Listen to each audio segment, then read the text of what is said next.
듣고 싶은 소리도 있고 듣기 싫은 소리도 있습니다. 그중에 음악 소리는 대체로 사람들이 좋아하는 소리이지요. 반갑습니다. 셋단자 588강입니다. 오늘은 소리 음자와 관련된 6개 한자를 셋단자로 해석해 보겠습니다. 먼저 중심자로 사용될 소리 음자입니다. 소리 음자는 소리를 의미하고 음악을 의미하기도 합니다. 이 소리 음자는 설립자와 말할 말자로 구성되었습니다. 그중에 설립자는 서다라는 것입니다. 세우다는 뜻도 있습니다. 말할 말자는 말하다는 뜻이 있죠. 그래서 소리 음자는 말을 세우면 소리가 된다고 표현하고 있습니다. 다시 말해서 귀를 쫑긋 세워서 말이 들리는 상황입니다. 선생님이 아무리 알아듣게 말을 한다 하더라도 아이들이 듣지 않으면 소용없습니다. 귀를 쫑긋 세우고 눈을 크게 뜨고 그 소리를 들어야 소리가 들리는 것이죠. 말을 한다고 해서 모두가 듣는 게 아닌 것이죠. 소리를 들으려면 말을 세워야 된다고 설명하고 있습니다. 말을 세운다는 것은 눈을 크게 뜨고 귀를 쫑긋 세우는 그런 상황입니다. 소리음자는 말을 세우면 소리가 든다고 표현하고 있습니다. 귀를 쫑긋 세워서 말이 들리는 그런 상황인 것이죠. 사용 단어로서는 음악이 있습니다. 음악은 박자, 가락, 음성 등을 조합하여 목소리나 악기로 감정을 나타내는 예술을 말하고 있습니다. 그리고 음률이나 음치라 할 때도 소리음자가 사용되고 있습니다. 이런 중심자인 소리음자에 또 하나의 부수를 추가할 때마다 또 다른 한자를 만날 수 있습니다. 이것이 바로 세트 한자입니다. 소리음자가 사용된 첫 번째 관련자는 글장자입니다. 글장자는 글을 말하고 문장을 의미하고 있습니다. 이 글장자는 소리음자와 열십자로 구성되었죠. 그 중에 소리음자는 소리를 의미하는 것이고 열십자는 숫자 열을 의미하는 것인데 부수로 사용되게 되면 완전하다고 해석합니다. 그래서 글장자는 글은 소리를 완전하게 한다고 표현하고 있습니다. 다시 말해서 소리를 글로 기록하게 되면 그 역할이 완전하다는 것이죠. 듣기만 해서는 그 말을 완전히 이해할 수가 없습니다. 잘 사용하기도 어려운 것이죠. 그 소리를 글로 기록할 때 완전해진다고 표현하고 있습니다. 그래서 기록이 중요한 것이죠. 선사시대와 역사시대로 구분되는 결정적인 역할이 글인 것입니다. 기록인 것이죠. 기록은 역사적으로나 증거로서나 완전한 자료가 되는 것입니다. 교수님의 강의를 듣는 학생 중에서 이렇게 기록하는 학생이 완전해지는 것입니다. 제대로 공부할 수 있는 것이죠. 글장자는 글은 소리를 완전하게 한다고 표현하고 있습니다. 기록은 역사적으로나 증거적으로나 완전한 자료가 된다는 것이죠. 사용 단어로서는 하필성장이라는 말씀입니다. 하필성장은 분만 되면 문장이 된다는 뜻으로서 글 짓는 솜씨가 좋은 것을 비유하는 말입니다. 또 문장이나 훈장이라 할 때도 글장자가 사용되고 있습니다. 두 번째 관련자는 막을장자입니다. 막을장자는 막다는 뜻이 있죠. 막다라는 것은 길을 통하지 못하게 하는 것이죠. 이 막을장자는 언덕부변의 글장자로 구성되었습니다. 그 중에 언덕부자는 언덕을 의미하는 것이고 글장자는 글을 의미합니다. 문장이지요. 그래서 막을장자는 글에 언덕이 있으면 막힌다고 표현하고 있습니다. 다시 말해서 생각의 언덕을 만나게 되면 글쓰기가 어렵다는 것이죠. 생각이 잘 나면 줄줄줄 글을 쓸 수 있게 됩니다. 그런데 어느 언덕을 만나게 되면 더 이상 글쓰기가 어렵죠. 그 생각의 고비를 넘기기가 참으로 어렵습니다. 막을장자는 글을 쓰면서 막히는 생각의 언덕을 말하고 있습니다. 글의 언덕이 있으면 막힌다는 것이죠. 생각의 언덕을 만나면 글쓰기가 어렵다는 그런 설명입니다. 총 단어로서는 이렵장목이 있습니다. 이렵장목은 나뭇잎 하나가 눈을 가린다는 뜻으로서 단편적이고 일시적인 현상에 미혹되어서 전반적이고 근본적인 문제를 깨닫지 못한다는 말입니다. 또 장애라고 할 때나 고장이라고 할 때도 마을장자가 사용되고 있습니다. 시음자가 사용된 세 번째 관련자는 드러날 창자입니다. 드러날 창자는 드러나다는 것이죠. 나타나는 것을 말하고 있습니다. 드러나다는 것은 가려져 있던 것이 보이게 되는 상황입니다. 이 드러날 창자는 글장자와 터럭삼자로 구성되었습니다. 그 중에 글장자는 그리고 분장을 의미하고 있습니다. 터럭삼자는 터럭이지요. 털을 말하고 있습니다. 그래서 드러날 장자는 글의 터럭이 드러나는 것이라 표현하고 있습니다. 다시 말해서 털로 몸을 꾸미는 것처럼 꾸며진 글이 외부에 드러난다는 것이죠. 단순하게 글만 써가지고는 그 글을 이해하기 어렵습니다. 낮은 미사여구와 비유를 통해서 꾸며진 글이 호평을 받는다는 것이죠. 비로소 글로써 밖으로 드러난다는 그런 설명입니다.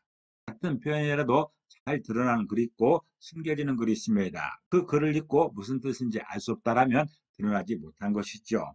좋은 미사여구를 사용하든지 적절한 비유를 통해서 그 글이 드러나게 해야 됩니다. 그렇게 사용된 미사여구나 비유를 글의 터럭이라 표현하고 있습니다. 드러날 창자는 드러나는 것은 글의 트럭이라 표현하고 있습니다. 갖은 미사여구와 비유로 꾸민 글이 호평을 받는다는 것이죠.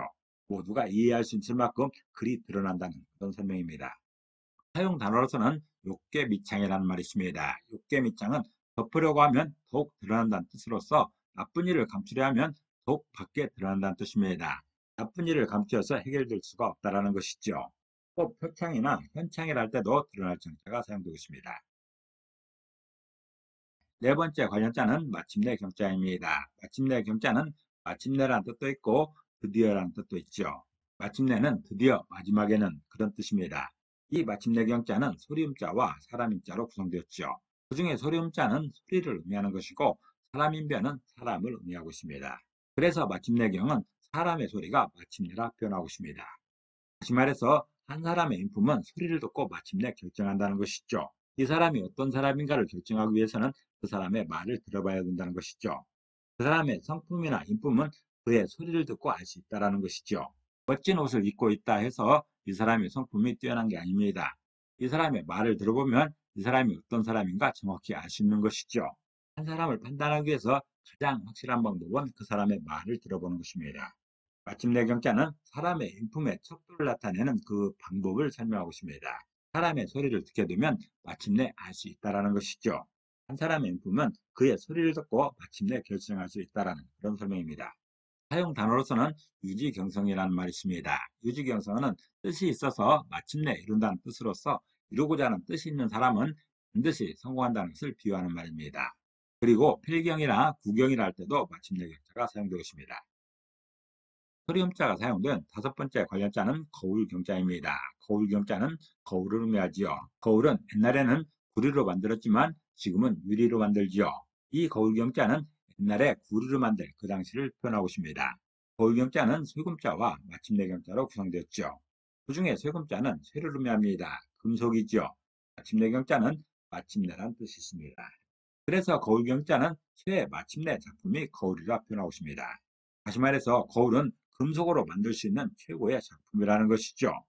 금속으로 만들 수 있는 많은 작품 중에 거울이 최고의 작품이라는 뜻입니다. 요즘처럼 유리로 만든 거울은 그렇게 많은 수고가 필요치 않습니다. 그러나 옛날의 거울은 그렇지 않았습니다. 딱딱한 금속을 맨들맨들하게 얼굴이 비칠 정도로 갈고 닦으려면 엄청난 수고가 필요한 것이죠. 거울경자는 쇠의 마침내 작품이 거울이라 표현하고 있습니다. 거울은 금속으로 만들 수 있는 최고의 작품이란 뜻입니다. 특히 기술적 난이도보다는 많은 수고를 표현하는 그런 글자입니다.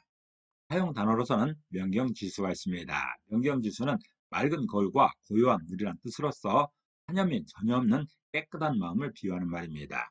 또 파경이라고 할 때나 안경이라 할 때도 거울경자가 사용되고 있습니다. 소리음자가 사용된 여섯 번째 관련자는 직영경자입니다. 직영경자는 직영을 의미하고 경계를 의미하고 있습니다. 직영이라는 것은 땅의 경계를 이루는 가장자리를 말하는 것이죠. 이 직영경자는 흑토자와 마침내경자로 구성되었습니다. 그 중에 흑토자는 흙입니다. 땅을 의미하고 있죠. 마침내경자는 마침내라는 뜻이 있습니다. 그래서 직영경자는 땅의 마침내가 직영이라 표현하고 있습니다. 다시 말해서 직영은 공동체가 갈 수 있는 땅의 마지막인 것이죠. 땅이 있다고 해서 어디든 갈 수 있는 것은 아닙니다. 우리나라 사람이 갈 수 있는 마지막 땅이 있는 것이죠. 거기가 바로 경계입니다. 직경인 것이죠. 어떤 나라든 마찬가지입니다. 자기 나라 가는 데는 별 어려움이 없지만 남의 나라 갈 때는 허락이 필요합니다. 우리나라의 허락도 필요한 것이고 남의 나라의 허락도 필요한 것이죠. 직경경자는 땅의 마침내가 직경이라 표현하고 있습니다. 직경은 공동체가 갈 수 있는 땅의 마지막이라는 그런 뜻입니다. 사용 단어로서는 점입가경이 있습니다. 점입가경은 가면 갈수록 경치가 좋아진다는 뜻으로서 일이 점점 더 재미있게 돌아가는 것을 비유하는 말입니다. 또한 경계나 곤경이라 할 때도 직경경자가 사용되고 있습니다.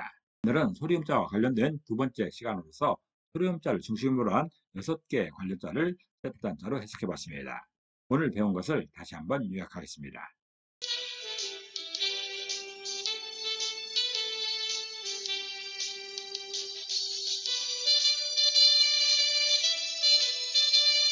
오늘도 평안을 기도합니다. 감사합니다.